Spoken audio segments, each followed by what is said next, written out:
What is going on, guys? It is Wrestlelamia here, back with some more news. Join us now as we look at the wildest news stories and rumors you need to know, including Matt Hardy teasing a Hardy's reunion, Bray Wyatt not returning to wrestling, Jeff Hardy is sadly in constant pain, the real reason why Kevin Owens re-signed with WWE, a veteran wrestler is accused of creepy messages to a 14-year-old, and much more. Be sure to subscribe and hit that notification bell for daily wrestling videos, and follow us on Facebook for exclusive lists. Also check us out on TikTok if you can. Now let's do the intro and get straight into our first story.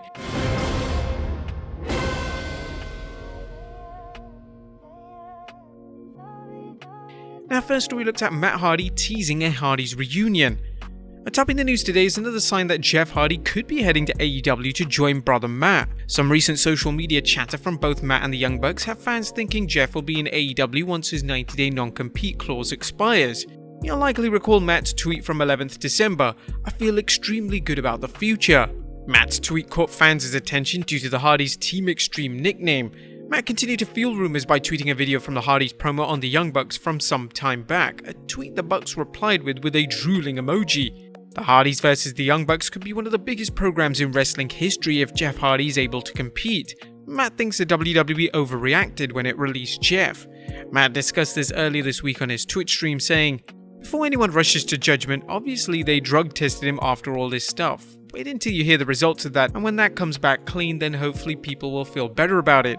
They felt like they were backed into a corner because of his history. Even though they may have jumped the gun with this a little bit, they made a decision and it is what it is."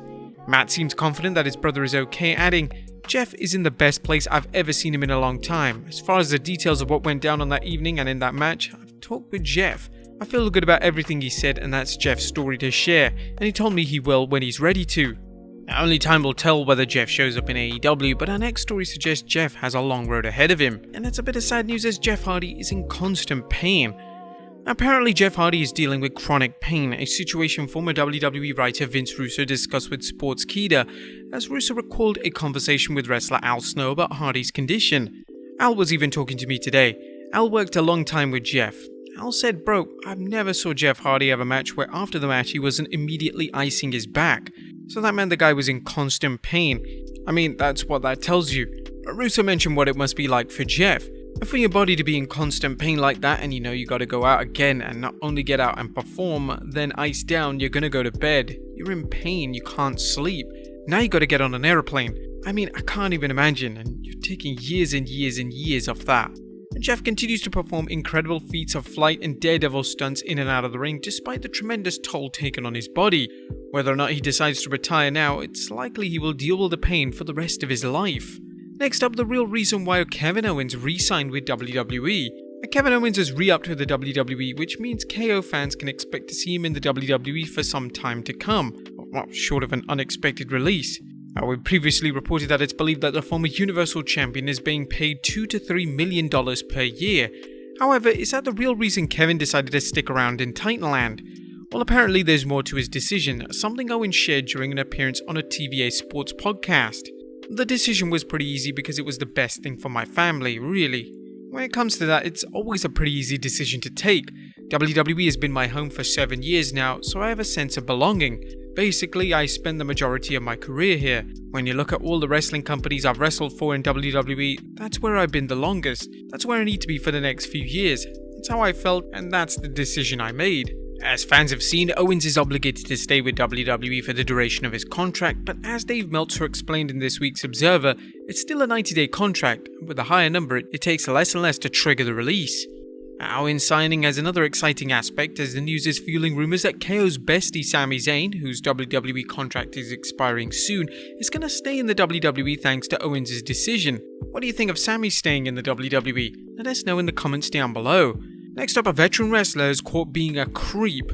A shocking accusation is making the rounds on social media as former wrestler Chief Jay Eagle, aka Jerry Bragg, is being accused of sending inappropriate messages to an underage student. Bodyslam.net's Cassidy Haynes tweeted screenshots of what may appears to be Eagle's Instagram account and a conversation he had with a 14-year-old girl where Eagle allegedly asked the student if he could be the student's sugar daddy. Haynes tweeted, "So I guess Chief Jay Eagle is a creeper ass old man piece of shit. Who would have guessed?" There have been no comments from Chief Jay Eagle concerning these allegations or the production of this video, but we will monitor the situation. Next up, WrestleMania ticket troubles. Is the WWE having problems selling tickets for WrestleMania 38? While the event is still nearly 4 months away, the WWE has already launched ticket promotions to push sales. Dave Meltzer had the details in this week's Wrestling Observer newsletter saying, WWE is now doing a buy 4 tickets for the price of 3 for both nights of WrestleMania. At last look, they had about 23,000 tickets left to move for the Saturday show and nearly 30,000 for the Sunday show. So it's not a surprise, and it's likely a prelude to marking down the ticket prices in the sections with a lot unsold. Meltzer pointed out there is a significant part of the stadium not for sale, and that the ticket sales are so far very good. Meltzer also explained how the WWE is making more money than ever on ticket sales due to its different sales policy. He mentioned the WWE ticket philosophy, and others are like this as well, is very different these days due to StubHub and other secondary ticket services telling them how much consumers will pay for good tickets. The new thing is to put tickets on sale with high prices. That's when you get the most money from the fans willing to pay the most for premium seats, which will usually sell first. When tickets stop selling at those prices, you start lowering them and offering discounts. In the end, the idea is when you get down to what it would have been the normal price, you'll get the rest of the fans, but your overall gross revenue from the first group of fans will end up much higher. It's a different approach to selling tickets, but one which has resulted in the average ticket price being so much larger than before. The WWE's new policy seems to reflect its goal of making every pay-per-view a must-see entertainment event, much like concerts for the biggest names in music. The WWE is planning on running more pay-per-views than ever in stadiums, which only enhances the prestige factor. Naturally, it's essential that WWE fill these stadiums, as the cost of running stadium shows are more than arena shows, and they'll look low rent if the stadium is only half full. Next up, Bray Wyatt not returning to wrestling? What's up with Wyndham Rotunda, aka former superstar Bray Wyatt? Rotunda's non-compete clause ended several weeks ago, but he's yet to show up in the wrestling world, and according to Dave Meltzer, he may be in no rush to return. The last we heard was that he had a movie gig and didn't want to come back so soon. Whether he comes back here or Impact, I don't know at this point. He may not be in a rush to do anything given he had one of the top 5 or 6 contracts in WWE, so unless he was living incredibly large, he shouldn't have financial issues forcing him back until he feels like it. At one point, he was apart on money from both promotions. Now, if Rotunda does return, it'll be interesting to see how much money he commands and whether he shows up in AEW or a smaller promotion like Impact Wrestling.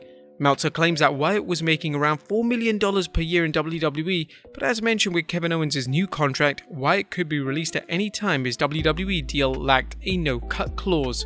Next up, an AEW Female Star Signs with WWE. Wrestling Inc. is reporting that former AEW star Tesha Price has signed with NXT. The 27-year-old grappler worked as enhancement talent in AEW, and she'll now be working in NXT under the name Fallon Henley.